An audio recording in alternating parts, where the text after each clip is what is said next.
우리 뇌는 빠르게 세상을 이해하고 생존에 필요한 결정을 빨리 하려고 합니다.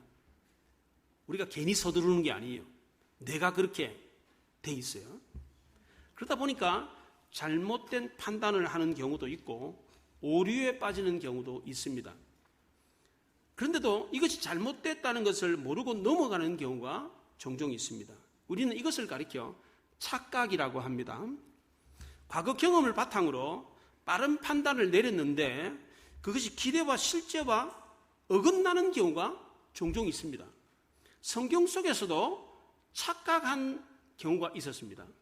막달라 마리아는 무덤 옆에 서 있는 예수님을 동산지기인 줄 알고 예수님을 어디 뒀는지 알려주십시오. 이렇게 물었어요. 예수님한테. 오늘 본문에 나오는 예수님의 부모도 예수님이 집으로 돌아가는 길에 같이 있는 줄로 생각을 했습니다. 이 두 경우는 모두 다 당연히 그럴 것이다 라고 하는 과거 경험을 바탕으로 빠른 판단을 내렸기 때문입니다. 막달라 마리아도 새벽에 무덤 옆에 누구 한 사람이 서 있으니까 당연히 동산지기인 줄 알고 그에게 예수님이 어디 있는지 알려주십시오 이렇게 물었던 것입니다. 예수님의 부모도 예수님이 평소에 부모 말에 늘 순종을 했기 때문에 당연히 집으로 돌아가는 길에 그 일행 중에 함께 있을 것이라고 생각을 했습니다. 이런 오류를 범한 이유는 우리 모두가 익숙한 것을 믿고 판단하는 경향이 있기 때문입니다. 지금까지 그렇게 해왔으니까 앞으로도 그렇다, 지금도 그렇다라고 생각한다는 겁니다. 우리도 과거 경험을 바탕으로 익숙한 것을 믿는 경향이 있기 때문에 착각에 빠지는 경우가 종종 있습니다. 지금까지 그래 왔으니까 앞으로도 그렇다, 지금도 그렇다 이렇게 생각을 합니다. 그런데 이것이 착각이 되는 경우가 있습니다. 오늘 본문에 예수님의 부모도 이런 착각에 빠졌는데 이것은 어쩌면 당연한 것입니다. 유대인 남자들은 매년 1년에 3번 6월절, 오순절, 장막절이 되면 예루살렘 성전에 올라가서 제사를 드려야 했습니다. 예수님의 부모도 6월절 명절을 맞아서 예수님을 데리고 예루살렘 성전에 올라갔습니다. 이때 예수님의 나이가 12살이었습니다. 유대 사회에서 아들이 13살이 되면 율법의 아들이 되어서 회당의 정식 회원이 될 수가 있었습니다. 마을마다 우리로 말하면 교회겠죠. 유대인들을 10명이 모이면 회당을 짓습니다. 그 회당의 일원이 되는 것입니다. 보통 아이들은 13세가 되기 1, 2년 전에 예루살렘에 미리 올라가서 율법의 아들이 되기 위해서 행동을 어떻게 해야 되는지 배우게 됩니다. 그래서 예수님의 부모도 예수님이 12살이 되었을 때 예수님을 데리고 예루살렘에 올라갔습니다. 예수님의 부모가 성전에서 7일간의 절기를 마치고 고향 나사렛으로 돌아갔습니다. 그 당시에는 먼 길을 갈 때는 개인적으로 가지 않고 무리를 지어서 이동을 했습니다. 그 당시에는 이 집단 이동이 필수였습니다. 특히 도적대들이 많았기 때문에 안전과 생존을 위해서 집단 이동은 필수였습니다. 과거 우리나라도 조선시대까지만 해도 먼 길을 갈 때는 반드시 무리를 지어서 이동을 하는 게 문화였습니다. 수풍릉 고개 넘어갈 때, 문경세제 넘어갈 때 혼자 가면 큰일 나요. 짐승한테 물려갈 수도 있고 또 산적을 만나가지고 모든 걸 다 빼앗길 수도 있고 생명을 잃을 수도 있기 때문에 먼 길을 갈 때는 주로 무리를 지어서 그렇게 다녔습니다. 그 당시에 유대인들 사회도 그랬습니다. 그래서 예수님의 부모는 절기를 마치고 집으로 돌아갈 때 집단으로 이동을 했기 때문에 그 집단 속에 자기 아들 예수님이 있을 거라고 생각을 하고 갔습니다. 전에도 그랬고 이번에도 그럴 것이다라고 생각을 했기 때문입니다. 예수님은 평소에 부모의 말에 늘 순종을 했습니다. 그리고 홀로 방황하는 성격의 소유자도 아니었습니다. 51절 상반절에 보면 예수께서 함께 내려가사 나사렛에 이르러 순종하여 받드시더라 그랬습니다. 예수님의 순종은 일시적인 것이 아니었습니다. 순종하여 받드시더라 라고 하는 이 표현은 순종한 상태로 계속 있었다라는 표현입니다. 이거를 헬라어로 에이미 동사, 영어로 말하면 비동사로 표현을 했습니다. 순종한 상태로 있다. 비동사니까 그 상태로 계속 있는 겁니다. 순종을 하는 게 그냥 일시적으로 어쩌다가 한번 순종하는 것이 아니라 늘 순종한 상태로 있었다는 겁니다. 예수님은 늘 한결같이 지속적으로 부모에게 순종을 했습니다. 또 예수님은 사교성이 없고 무뚝뚝한 우울한 성품의 소유자가 아니었습니다. 남들과 사귀는 것을 굉장히 좋아했습니다. 예수님은 금욕주의자가 아니었습니다. 속을 터놓지 않고 내성적인 성품을 가진 소유자도 아니었고 자기만 생각하는 이기적인 성품의 소유자도 아니었습니다. 그저 평범한 인격의 소유자였습니다. 예수님은 여느 아이들과 마찬가지로 같은 옷을 입고 같은 음식을 먹고 같은 말을 하고 같은 어복을 입고 같은 문화 속에서 여느 동네 아이들과 같이 한 인격으로 성장을 했습니다. 예수님에게 특이한 점이 있었다면 더럽히지 않는 순결함과 악의가 없어서 죄인들과 구별되는 거룩함을 소유했다는 것입니다. 예수님은 어느 누구보다도 더 인간적이었습니다. 정말 진실했고 순수한 인간이었습니다. 다른 아이들과 달랐다면 악의가 없었다는 것입니다. 예수님은 악한 행실로 주위 사람들에게 해를 끼친 적이 없었습니다. 그렇다고 예수님이 까다로운 인격의 소유자냐? 그렇지도 않았습니다. 누구에게나 칭찬받고 누구와도 쉽게 어울릴 수 있는 그런 인격의 소유자였습니다. 예수님은 고결한 성품을 가지고 남들과 함께 어울리는 것을 굉장히 좋아했습니다. 육신의 몸을 입고 이 땅에 오시기 전에 구약 성경에 성자 예수님이 이 땅에 오신 적이 몇 번 있었습니다. 예를 들면 소돔과 고모라 성이 멸망할 때에 아브라함에게 나타나가지고 소돔과 고모라가 멸망할 거다는 얘기를 해주신 나그네, 그 나그네가 바로 성자 예수 그리스도였습니다. 아브라함에게 나타나가지고 사라가 내년에 잉태할 거다, 아이를 낳을 거다, 이 얘기를 해준 그 나그네도 바로 성자 예수 그리스도였습니다. 야뽕 나루토에서 야곱에게 나타나가지고 씨름을 걸었던 그 나그네, 그 사람 역시도 마찬가지로 예수 그리스도였습니다. 신약시대 예수님도 늘 사람과 함께 어울리는 것을 좋아했던 모습으로 나타납니다. 예수님은 늘 언제나 제자들과 함께 있기를 원했습니다. 병자들과 굶주린 사람들과 소외되고 가난한 사람들과 함께 있는 것을 굉장히 좋아했습니다. 심지어 세상 사람들로부터 버림받았던 세리와 죄인들과는 친구 사이였습니다. 친구 사이. 우리는 보통 전과자들하고 친구 안 하잖아요. 몸 파는 사람들하고 친구 안 하잖아요. 일부러 멀리 하잖아요. 그런데 예수님은 그렇지 않았습니다. 그런 사람조차도 꺼리지 않고 친구가 되어줬습니다. 이처럼 예수님은 늘 언제나 사람과 함께 있는 것을 좋아했습니다. 예수님의 부모는 이런 예수님의 성품을 잘 알고 있었기 때문에 집으로 돌아가는 길에 예수님이 당연히 함께 있을 것이다라고 생각했습니다. 그러나 이것은 착각이었습니다. 예수님은 고향 나사렛으로 가는 길에 부모를 따라가지 않고 예루살렘에 그대로 머물러 있었습니다. 43절에 보면 그 날들을 마치고 돌아갈 때에 아이 예수는 예루살렘에 머무셨더라. 그 부모는 이를 알지 못하고 그랬습니다. 예수님의 부모는 예수님이 동행하는 줄로 생각을 하고 하룻길을 갔습니다. 하룻길을 지난 뒤에 예수님이 없다는 사실을 발견했습니다. 처음에는 무리 중에 섞여 있을 거다. 그룹으로 지어가니까. 그러니까 예수님이 안 보이니까 어디 친척 집에 갔나? 아는 사람하고 같이 지금 오고 있나? 그래서 그 동행하면서 지금 가는 사람들 중에서 찾았습니다. 근데 찾지를 못했습니다. 예수님의 부모는 하는 수 없이 왔던 길을 돌아가야만 했습니다. 하룻길을 왔고 다시 하룻길을 돌아왔습니다. 그리고 예루살렘에서 예수님을 찾았습니다. 그런데도 찾지 못했습니다. 결국 왔던 길로 되짚어서 성전까지 왔는데 비로소 성전에서 예수님을 찾았습니다. 명절이 되어가지고 예루살렘 성전으로 모여드는 사람은 처음에는 소수입니다. 각자의 가족 단위로 출발을 하니까 소수로 이렇게 모입니다. 그러다가 예루살렘에 가까워지면 큰 무리가 됩니다. 왜냐하면 전 세계에서 흩어진 유대인들이 예루살렘으로 몰려들기 때문입니다. 이들 모두는 다 하나님의 성전에 오른다라고 하는 가슴 벅찬 감격으로 성전에 올라가는 노래를 불렀습니다. 시편에 그 노래들이 나옵니다. 성전에 올라갈 때 구약시대에 예수님 당시에 어떤 노래를 불렀는가? 시편에 그 노래 가사들이 나옵니다. 악보는 지금 사라졌지만, 악보는 어떤 악보인지 알지 못하지만 그 노래 가사는 지금도 우리에게 시편을 통해서 알려지고 있습니다. 거룩한 노래, 기쁨의 찬양을 부르면서 하나님의 도성 예루살렘으로 모여드는 이 순례객들의 이 순례 행위는 감동적인 물결입니다. 이들은 예루살렘에서 7일간의 절기를 마치고 또다시 각자의 고향으로 돌아갔습니다. 예루살렘에서 다시 출발해가지고 각자의 고향으로 돌아가는 이 사람들은 기뻐서 들떠 있었습니다. 왜냐하면 성전에서 제사를 지내면서 은혜를 받았기 때문입니다. 감동을 했기 때문입니다. 그 당시에 예루살렘을 방문했던 순례객들의 숫자가 대략 수십만 명에서 수백만 명에 이른다고 합니다. 역사가 요세푸스는 그 당시에 6월절에 예루살렘을 방문했던 이 순례객들의 숫자가 270만 명이라고 그랬습니다.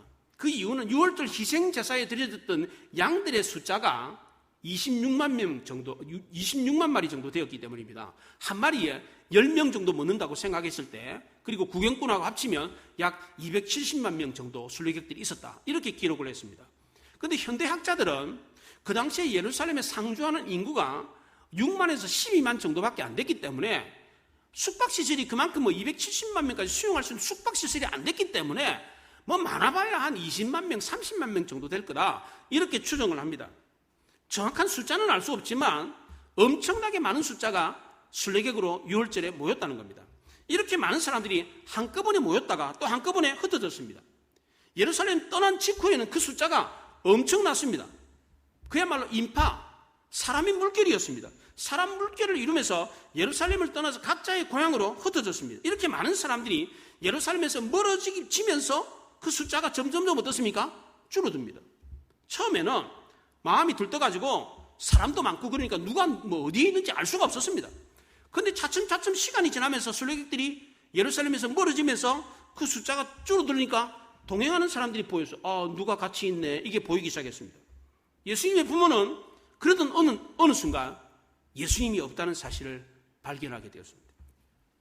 가슴이 철렁 내려앉았습니다. 절기를 지키고 누렸던 그 감사와 기쁨이 한순간에 싹 사라졌습니다. 큰 불안과 슬픔이 갑자기 파도처럼 밀려와가지고 그 마음을 대신 사로잡았습니다. 우왕좌왕하면서 갔던 길을 되돌아가야만 했습니다. 요셉과 마리아 부부가 군중들에게 섞여서 갔던 그 길은 세상 풍조에 휩쓸려서 아무 생각 없이 갔던 넓은 길이었습니다. 아무런 비판력도 없이 세상 사람들이 그렇게 사니까 그렇게 가니까 그냥 쓸려서 갔던 그런 길이었습니다. 그래서 프랑스의 사회학자 기슈타프 르몽이라고 하는 사람은 군중심리라고 하는 책에서 군중은 어리석다라는 말을 했습니다. 좀 기분 나쁜 말입니다. 국민들은 어리석다 이 말입니다. 기분 나쁘죠? 예. 국민들이 어리석다 그러니까 정치인들이 이런 얘기 했다가는 진짜 몸매를 맞습니다. 네. 그런데 이게 사실이라는 겁니다. 사회학자가 그렇게 말을 했어요.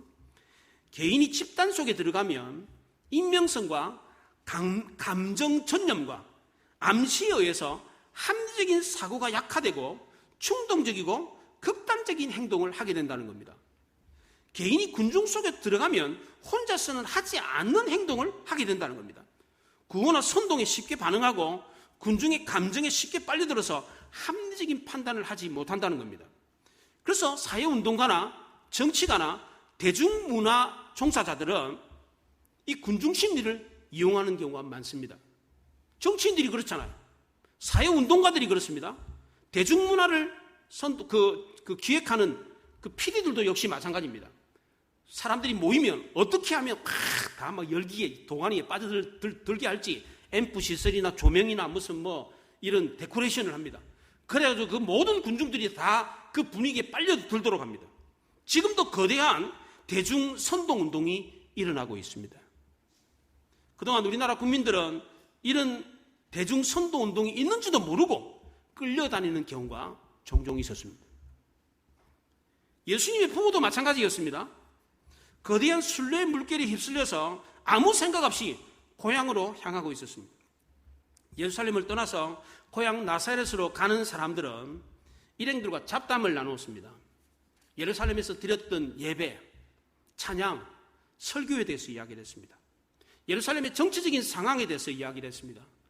로마 식민지 통치를 받고 있는 정치적인 상황을 이야기하고 사두개파, 에세네파, 바리새파 이런 종교 종파에 대해서도 이야기를 했습니다. 부인들은 예루살렘 상점이나 시장에서 보았던 물건들이나 샀던 물건에 대해서 이야기를 했습니다. 잡다한 이야기를 하면서 자기 고향으로 돌아가고 있었습니다. 그런데 예수님의 부모는 정작 가장 중요한 사실을 간과하고 있었습니다. 사람들은 쉼없이 인생의 여정을 계속해서 걸어가고 있습니다. 그래서 수많은 일들을 겪습니다. 수많은 이야기를 듣습니다. 그런데 그 인생 여정을 걸어가면서 가장 큰 관심거리가 무엇입니까? 대부분 먹고 사는 것입니다. 어떻게 하면 잘 먹고 잘 살까? 어떻게 하면 좋은 직장에 들어갈까? 이게 가장 큰 관심사입니다. 정작 중요하고 영원한 생명에 관해서는 관심이 없습니다. 예수님의 부모도 마찬가지였습니다. 사람들이 나누는 대화에 온통 마음이 다 빼앗겨 있었습니다. 정말 중요한 아들이 동행하고 있는지조차도 생각을 못했습니다. 당연히 동행하고 있을 거다라고 생각했습니다. 그러나 이것은 큰 착각이었습니다. 우리도 그렇지 않은데 당연히 그럴 것이라고 생각하는 경향이 있습니다. 어떤 경우에 그렇습니까? 첫째는 신앙의 가정에서 자란 분들이 이런 착각을 하는 경우가 있습니다. 예수 믿는 가정에서 자라서 부모를 따라서 교회에 다녔으니까 당연히 나는 천국 갈 거다. 주님이 나와 함께 하신다. 이런 생각을 갖고 있는 분들이 있습니다. 특히 유아 세례 또는 성인이 받는 세례를 받은 분들은 이런 착각을 하는 경우가 많습니다. 세례는 천국행 티켓이 아닙니다. 세례는 공적인 예배의 자리에 모여가지고 나 예수 믿겠습니다라고 공포하는 겁니다. 공적으로 나는 예수 믿는 사람입니다. 이거를 공포하는 것이 세례입니다. 이 세례 받았다고 해서 천국 간다는 뜻이 아닙니다. 세례 받으면서도 교회 안 다니는 사람들이 많습니다. 이런 사람들도 세례 받아서 천국 티켓을 받았기 때문에 확실히 천국 갑니까? 그렇지 않습니다. 세례 받으면서 공적으로 고백한 대로 살아야 천국 갈 가능성이 높은 것입니다. 그런데 교회는 안 다니면서 단지 세례 받았다는 이유로 천국 간다라고 생각하는 것은 김치국물부터 마시는 것입니다. 우리나라 속담에 김치국물부터 마신다는 말이 있습니다. 아직 일이 확정이 된 것도 아닌데 미리 기대하고 성급하게 행동하는 것을 뜻합니다. 내가 천국 갈지 안 갈지 결정이 안 됐잖아요. 그런데 나는 이미 세례받았기 때문에, 나는 어렸을 때도 교회 다니기 때문에 우리 집안은 믿는 가정이니까 나는 당연히 천국 갈 거다. 나는 당연히 하나님과 함께 있다. 이런 생각을 가지며 산다는 것입니다. 그런데 착각일 수 있다는 겁니다. 두 번째로 우리가 그렇지 않은데도 당연하다고 생각하는 것은 교회에서 예배드리는 성도라는 이유만으로 하나님이 나와 함께 하신다. 나는 당연히 천국 간다. 이렇게 생각을 한다는 것입니다. 우리가 교회 다닌다면, 우리가 성도라면 당연히 주님이 함께하고 당연히 우리는 천국 갑니까? 그렇지 않습니다. 교회 공동체에 들어와 있다고 해서 하나님이 함께하시고 나는 천국 간다. 이게 아닙니다. 가룟 유다는 예수님의 12제자 중에 한 사람이었습니다. 예수님이 손이 닿는 곳에 있었습니다. 그렇잖아요. 그런데도 가룟 유다 구원 못 받았습니다. 우리가 거룩한 예배의 자리에 있다고 해서 당연히 주님이 나와 함께 하시고 나는 당연히 천국 갈 거다. 이렇게 생각해서는 안 됩니다. 이 땅에 수많은 종교 집회가 있습니다. 그 모든 종교 집회에 주님이 거기 계신다고 생각해서는 안 됩니다. 물론 모든 예배에 주님이 함께 계시면 좋겠지요. 그러나 그렇지 못한 경우도 있습니다. 성도들이 예배하기 위해서 모였는데 하나님의 말씀도 없고 하나님을 경배하는 찬양도 없다면 그 예배에는 하나님이 있을 이유가 없습니다. 예수님은 자신이 경배받지 않는 곳에는 가시지 않습니다. 죄가 있는 곳에도 가시지 않는다고 그랬습니다.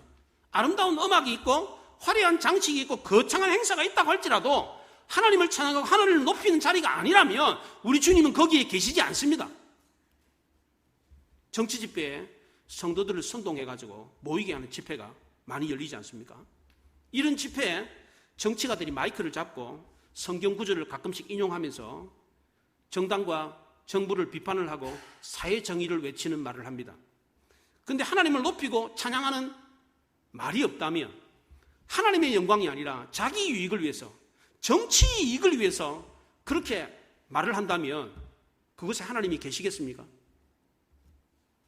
아무리 공적인 예배라고 할지라도 주님이 계시지 않는다면 그 예배는 거창한 종교 행사에 불과한 것입니다. 저도 가끔씩 주변에 있는 목사님들이, 교구의 목사님들이 무슨 광화문에 집회 있으니까 나오시라고 그렇게 막 해요. 근데 저는 한 번도 안 갔습니다. 저는 몸도 이래가지고 그런 데 가가지고 넘어졌다면 깔려 죽습니다. 근데 저는 그런 데 안 갑니다. 예배하는 자리가 아니라 물론 예배는 드리지, 잠깐 예배는 드려요. 근데 대부분의 목적은 뭐예요? 정치 선동하기 위해서 모이는 겁니다. 그런 자리에 과연 하나님이 계신다, 하나님의 이름을 빌려가지고 사회 정의를 외치는데 거기 하나님이 계시겠어요? 모든 예배의 자리에다 하나님이 있다고 생각하면 안 됩니다. 셋째로, 선한 일을 하기 때문에 주님이 나와 함께 하시고 나는 당연히 천국 갈 거다, 이렇게 생각하는 사람이 있습니다. 나는 아무에게도 해를 입히지 않았고 착하게 살았기 때문에 당연히 천국 갈 거다, 이렇게 생각하는 사람이 있습니다. 물론 그럴 가능성이 높습니다. 그러나 그 선한 행동으로 우리는 천국 가는 게 아닙니다. 또 왜 그 선한 행위를 했느냐 하는 것을 생각해 보아야 합니다. 자신의 명예와 자랑을 위해서 선한 일을 하는 사람도 있습니다. 자신이 하는 일을 자랑스럽게 여기고 엄청 떠버리는 사람들이 있어요. 목회자들 중에도 이런 분들이 있습니다. 자기가 한 일을 굉장히 떠버려요. 저희 동기들 단체 카톡이 있거든요. 거기 수백 명이 모여 있어요. 카톡방에 맨날 카톡이 와요. 근데 그 중에서 어떤 분들은 자기 어디 간 거, 어디 먹은 거, 여행 간 거 다 올려요, 다. 정말 지겨워 죽겠어요, 막 그냥. 근데 그거 나갈 수가 없어. 나가면 또 불러. 전화가 와. 그리고 중요한 무슨 광고나 이런 것들이 실리기 때문에 나갈 수도 없어요. 근데 이상하게도 자기가 하는 일을 계속 떠버리는 걸 좋아하는 사람이 있어요. 저는 귀찮아 죽겠어요, 그거. 저는 귀찮은데 하나님은 안 귀찮아하실까? 하나님도 그거 좋아하실까? 양과 염소 비유에서 오른편에 있는 양들은 임금이 내가 줄일 때, 목마를 때에, 나그네 되었을 때, 헐벗었을 때, 병들었을 때, 옥에 갇혔을 때 너희들이 나를 도와주었다. 그랬더니 양들이 뭐라 그랬습니까? 그렇죠, 우리가 그랬죠. 그랬습니까? 언제 우리가 그랬습니까? 이렇게 말했어요. 근데 염소들은 어떻게 했습니까? 내가 줄이고 목마르고 나그네 됐고 헐벗었고 병들었고 옥에 갇혔을 때 너희들이 나를 도와주지 않았잖아. 그랬더니 염소가 언제 안 도와줬습니까? 우리가 다 도와줬지. 이렇게 말을 했어요. 양들은 하고서도 안 했다 그랬습니다. 하나님이 뭐라 그랬습니까? 이 양들을 의인들이라 그랬습니다. 하나님은 어떤 사람 좋아합니까? 하고서도 드러내지 않고 자랑하지 않고 아유 그거 내가 안 한 겁니다. 저 사람이 한 겁니다. 나는 별로 한 것도 없습니다. 이렇게 하기를 좋아하신다는 거예요. 성경에 어디에 하나님이 떠버리는 사람 좋아한다 그런 내용이 어디 있던가요? 자기가 선한 일 했기 때문에 나는 당연히 하나님이 함께하고 나는 천국 간다 이렇게 생각했던 사람이 누굽니까? 바리새인들이었습니다. 바리새인들. 예수님이 그 사람들 보고 뭐라 그랬어요? 독사의 자식들이라 그랬어요. 독사의 자식들. 오늘날도 이런 착각을 하고 신앙생활하는 사람들이 있습니다. 마지막 네 번째로 아무런 어려움도 없이 평안하기 때문에 주님이 나와 함께 하신다. 나는 당연히 천국 갈 거다. 이런 생각을 하는 사람들이 있습니다. 예수님의 부모도 이런 착각에 빠져 있었습니다. 예수님의 부모는 아무런 어려움 없이 평안하게 하루길을 갔습니다. 우리가 살다 보면 어느 곳에 가든지 무슨 일을 하든지 아무런 어려움이 없이 모든 것이 잘 될 때가 있습니다. 한동안은 어느 정도 인생의 여정이 평안할 때가 있습니다. 이런 평안이 주님이 함께 하셔서 주는 평안일 수도 있습니다. 그러나 모든 평안이 다 주님이 주시는 평안입니까? 그렇지 않습니다. 꼭 그런 것만은 아닙니다. 하나님이 함께 하시지 않는데도 마귀가 일부러 우리에게 평안을 주는 경우가 있습니다. 내가 교회 다니지도 않는데 근데 사는데 아무런 어려움이 없어. 불편함이 없어. 그런 경우 있잖아요. 그 누가 그렇게 하는 거예요? 마귀가 그렇게 하는 겁니다. 폭풍전야라는 말이 있습니다. 폭풍이 일어나기 전에 고요함입니다. 겉으로는 평안해 보이지만 곧 큰 사건이나 변화가 불어닥칠 거라는 겁니다. 예수님의 부모는 하루 만에 대경실색이었습니다. 갑자기 얼굴색이 하얗게 변했습니다. 사랑하는 아들이 없다는 사실을 깨달았기 때문입니다. 이거는 잠깐의 착각, 그냥 사소한 착각이 아니에요, 이거는. 그렇잖아요. 이건 그냥 단순한 착각이 아닙니다. 이거 엄청난 착각을 한 겁니다, 이거. 우리가 주님 앞에 죽어가지고 갔는데 눈 떠보니까 천국인 줄 알았는데 지옥이에요. 이게 단순한 착각이 아니에요, 이거는. 엄청난 착각인 겁니다, 이거는. 사랑하는 아들이 없다는 사실을 알았을 때 허겁지겁 울며불며 예수님을 찾기 시작했습니다. 정말 얼굴이 새파랗게 질려가지고 미친 사람처럼 아들을 찾았습니다. 왜 우리 주변에 자식들 잃어가지고 전단지 돌리면서 막 찾아다니는 부모들 있잖아요. 그 사람들이 무슨 화장을 하고 무슨 뭐 옷을 뭐 이렇게 뭐 제대로 입었습니까? 누가 뭐라고 그러든지 말든지, 나보고 미친 사람이라고 그러든지 말든지, 나는 아들 찾아야 되겠다, 딸을 찾아야 되겠다, 그러면서 미친 듯이 거리를 헤매는 부모들이 있어요. 시몬 할아버지는 마리아에게 칼이 내 마음을 찌를 듯 하리라, 이런 예언을 했습니다.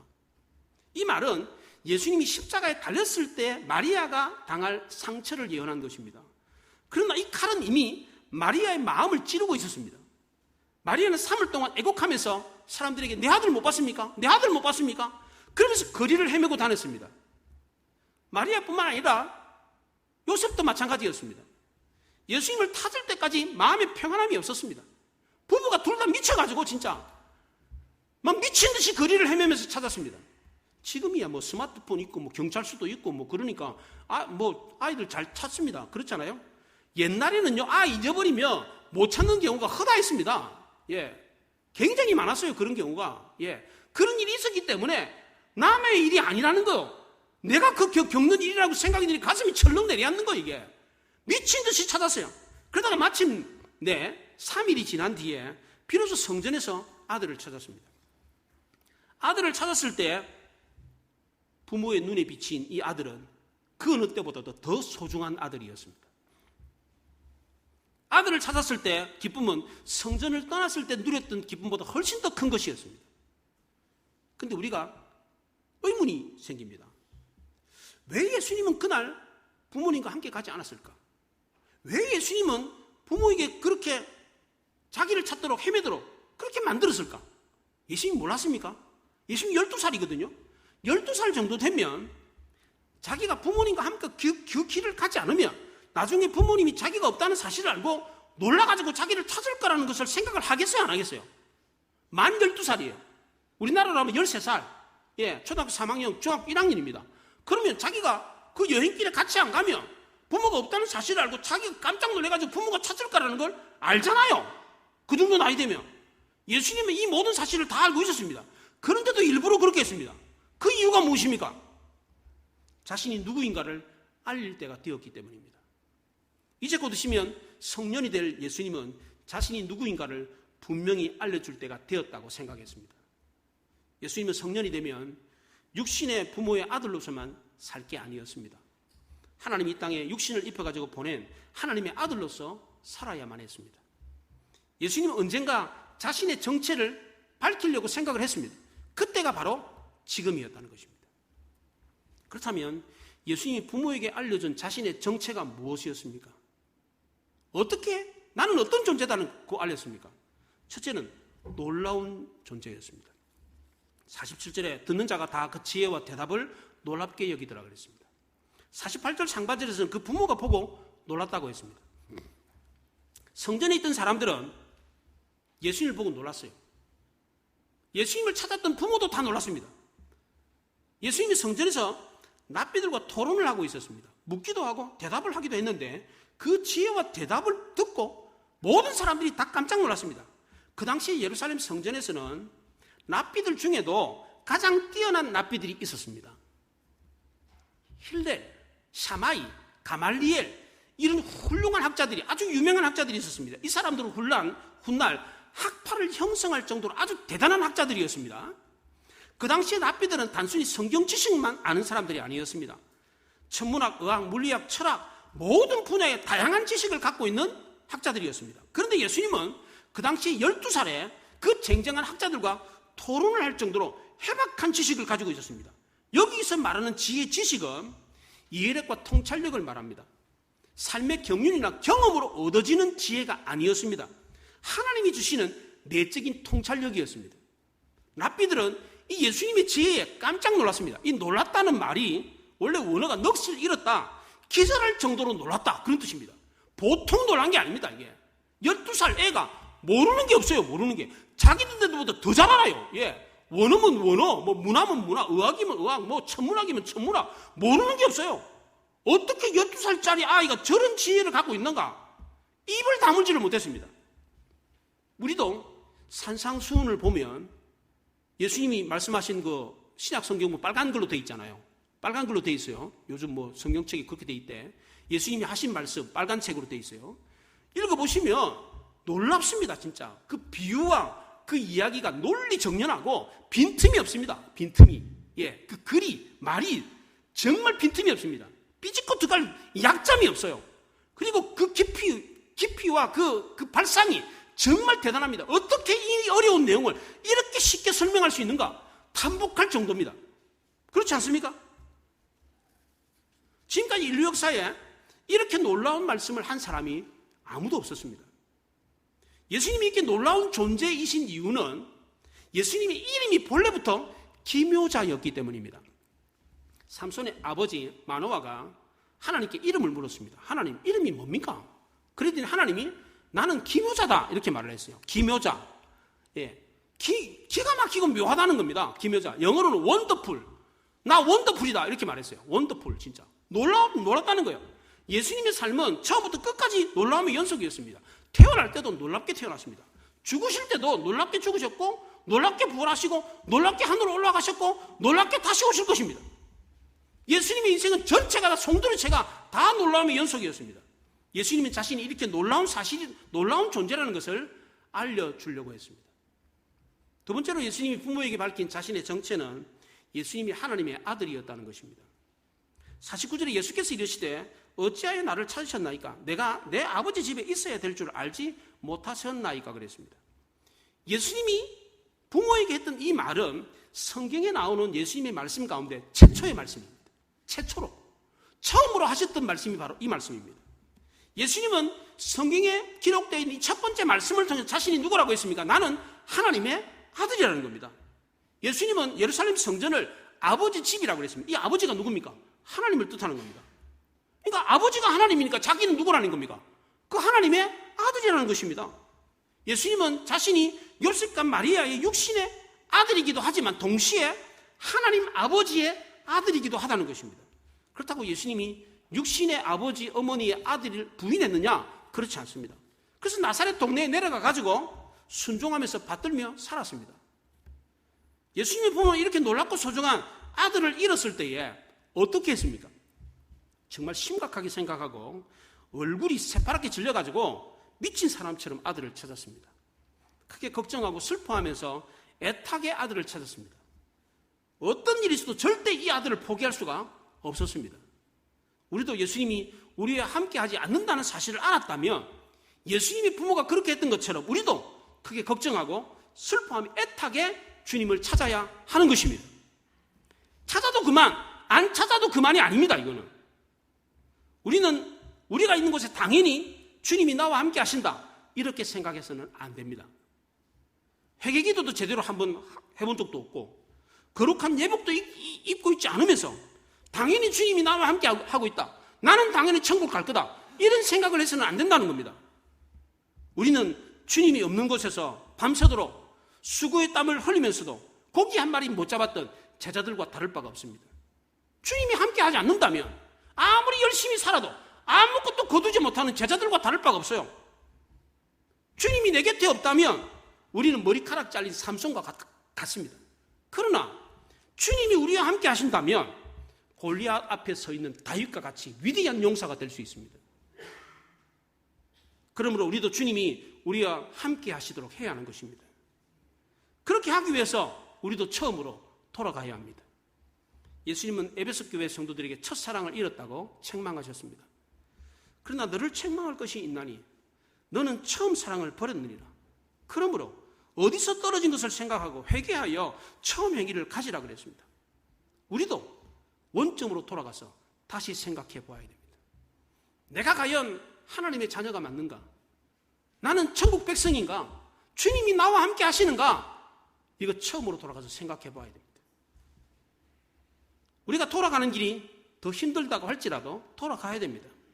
예수님의 부모가 예수님을 찾기 위해서 돌아간 길은 집으로 가는 길보다 훨씬 더 힘들었습니다.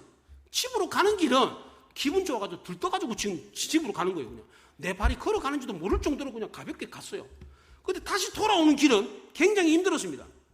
제가 전에 과천에 살 때 12층 아파트에서 살았는데 아파트 엘리베이터가 고장이 났어요. 그래서 걸어서 내려왔어요. 차에 딱 가가지고 호주머니를 뒤졌는데 열쇠가 없는 거예요. 그거 어떻게 해, 그러면? 다시 올라가야 되는 거예요, 다시. 이 다시 올라가는 거는 엘리베이터가 고장 나가지고 집에 올라가는 것보다 훨씬 더 힘듭니다. 그냥 당연히 퇴근해가지고 집에 올라가는데 엘리베이터 고장 났다 그러니까 할 수 없네, 올라가야지. 그러고 올라갑니다. 그러나 열쇠를 두고 내려봐가지고 다시 올라가는 거는 진짜 짜증나요. 내가 실수를 해가지고 내가 착각을 해가지고 다시 또 올라가야 되네. 정말 짜증나고 힘듭니다. 그렇잖아요? 그렇지만 가야 돼요, 못 가요? 안 가야 돼요? 가야 되죠. 차 키가 없으면 출근을 못 하는데 가야죠. 힘들어도 가야 되는 겁니다. 그렇잖아요. 우리는 힘들다고 하더라도 다시 돌아가야 돼요. 왜냐하면 우리가 잃었던 것은 반드시 되찾아야 하는 것이기 때문입니다. 있어도 그만, 없어도 그만이 아니기 때문입니다. 그 힘들기는 하지만 우리는 그렇게 다시 되찾아야 됩니다. 그랬을 때 하나님이 주신 기쁨은 더 큰 기쁨입니다. 그래서 10개 중에 하나의 동전을 잃어버렸던 여인은 집을 쓸고 불을 켜고 막 열심히 찾을 때까지 찾았습니다. 우리도 이것이 너무나도 소중한 것이기 때문에 반드시 찾아야 하는 것입니다. 마지막으로 중요한 사실은 빨리 찾아야 한다는 것입니다. 정말 소중한 것을 잃었다는 것을 모르는 채 늦으면 늦어질수록 어떻습니까? 찾기가 더 어려워집니다. 예수님의 부모는 다행히 하루길 만에 예수님이 없다는 사실을 발견하고 돌아왔습니다. 그러나 우리들 중에는 하루길이 아니라 그보다 훨씬 더 오랜 시간 동안 자신에게 있어야 될 정작 중요한 것이 없다는 사실을 모른 채 엉뚱한 길을 걸어가고 있는 사람들이 있습니다. 시간이 가면 갈수록 더 돌아오기 어려워집니다. 이사야 55장 6절에 너희는 여호와를 만날 만할 때 찾으라. 가까이 계실 때 그를 부르라고 그랬습니다. 지금이 가장 빠른 때입니다.